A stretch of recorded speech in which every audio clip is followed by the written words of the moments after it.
I guess it all started, I was overweight as a child. So I was bullied and picked on and stuff for my weight back in school. Well, over time, I lost the weight in high school. I attended Weight Watchers and lost a whole bunch of weight doing that. And that kind of became my prized accomplishment. Like, that's what I defined myself as, was the person that was able to lose this weight. And in the wake of both of my parents passing away, my dad passed away when I was 11, and my mom passed away when I was 19. My life kind of just flipped upside down, and I didn't have anything to cling to. I didn't really feel like I had any direction in my life, so I went back to my accomplishment, my weight, and my diet. That felt like the one area I could control. And then along the way, I had a couple health scares, a close call with colorectal cancer, which is what my dad died of, and then skin cancer as well. And both of those scares really woke me up to health foods. I was like, I have to eat as healthy, I have to eat as clean as I possibly can, because I don't want to die. So I just really got restrictive on my diet and kind of just took my relationship with food to a completely different level, which led to orthorexia developing, which caused me to lose a bunch of weight. I got down to an unhealthy weight, which was really never my intention. My intention was just to eat clean and try to be healthy. And thankfully, my husband called me out on it last year. The pandemic had kind of heightened things even worse. It escalated even worse because I was just looking for control. And thankfully, my husband, like I said, called me out on it, and I went into therapy. And through therapy is actually where I discovered that I had an eating disorder, because mine was orthorexia isn't as well known, and being a male, it's just not, I guess, the stereotype, you could say, for an eating disorder. So all the while, I never even realized that I was battling something or what it was that I was battling. So it was in therapy and through reading books that I discovered what it was that I was fighting, orthorexia, and it just changed my life. As soon as I kind of knew what the enemy was, I was able to take my life back. I didn't realize that for 15 years it had controlled me, when this whole time I thought I was the one that was in control.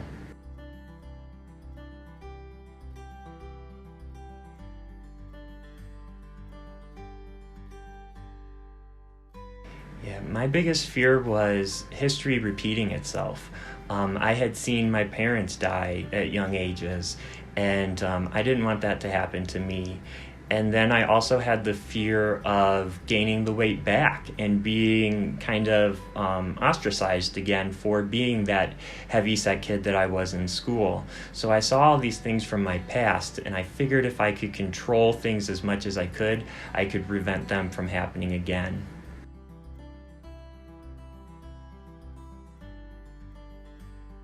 I think we need to raise awareness, education, and have more voices out there like my own. One of the interesting questions I get asked a lot is, are there any celebrities, are there any famous people that you kind of looked to see their stories, to read their stories?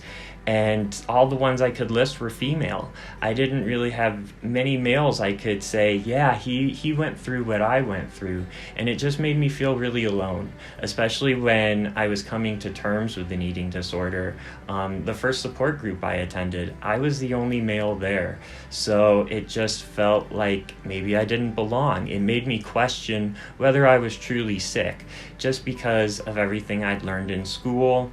I remember in health class in school, we would watch documentaries and we'd learn about anorexia and bulimia, but the main character was always a female.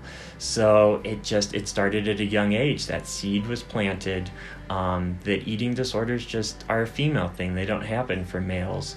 And I think, too, we have the stigma in our society where men don't talk about mental health. They don't talk about their emotions or their feelings, and they just bottle it up inside, and that's the perfect recipe for an eating disorder to develop.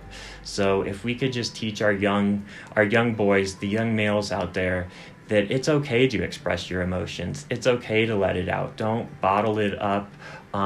You actually look stronger when you're vulnerable than you do when you just keep it all inside.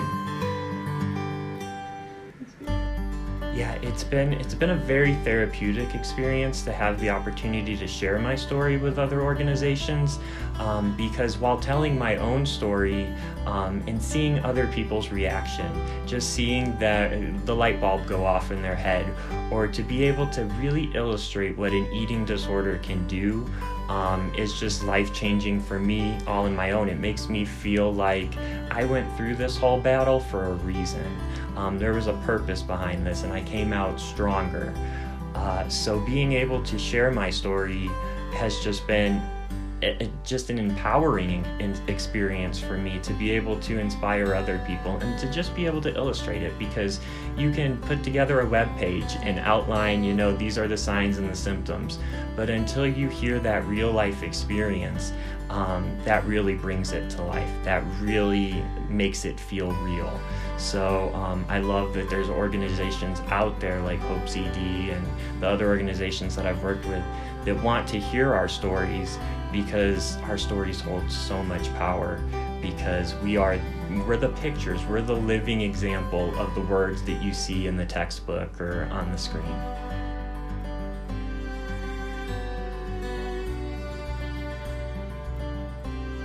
Social media, for one, fueled my disease for a long time, because that's where I would see the Fitspiration hashtag, or all these just healthy looking people that are working out obsessively or eating all these clean diets. So, that's what I associated with total health. I didn't realize at the time that those people are often just promoting a product. That's not the way they really live. That's just the way they want us to see that they live. The disease, my eating disorder, just thrived on that, because I needed to be perfect like they were.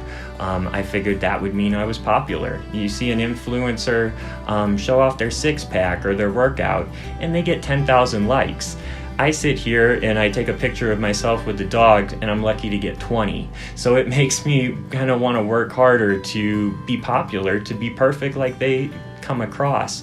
And then once the pandemic happened, that was our only source of, our only outlet to see what was happening in the world. So you've got all these people that are under quarantine, and they're only showing you 5-10% of their real life.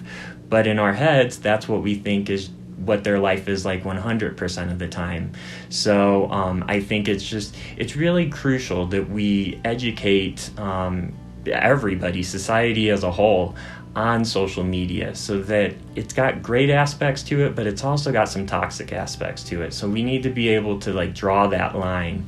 And I think especially as we emerge from the pandemic, I'm worried. I'm genuinely worried about the state of mental health, because we've been isolated from each other for so long, only seeing each other really through social media or on a computer screen, that I worry that we're on the verge of a mental health crisis as we emerge from just unprecedented times none of us could have ever prepared for. The biggest piece of advice that I could give is to be yourself, be authentic. It's totally fine. It sounds cliche, people say that all the time, but the more that I am myself around other people, the more I'm able to love myself, because I'm being the real Jason. I put on a mask for so long. Even before COVID happened, I was wearing a mask, and it was a mask around my personality, around who I really was, because I only wanted people to see the filtered version of my life. I didn't want to let them in on the pain that was on the inside. So once I learned to be authentic and to just be real with myself and with others, I really started loving myself, and it was a great feeling.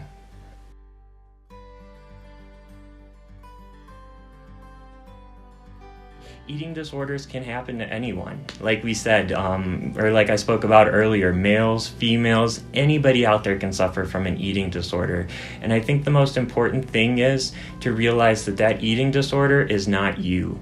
I actually wrote a poem, "You Are Not Me," and it was able to separate myself from the eating disorder, because we have a tendency when we identify something that's wrong with us, quote unquote, to blame ourselves and to kind of just inject ourselves with just that second dart and kind of twist it in there. when we have the opportunity to love ourselves still. Even if there is something that needs to be fixed, we can fix it. As long as we don't put ourselves down or get down on ourselves for facing a challenge, it's just another obstacle on the way. So you can overcome anything as long as you're real and you love yourself. Hope fueled my growth.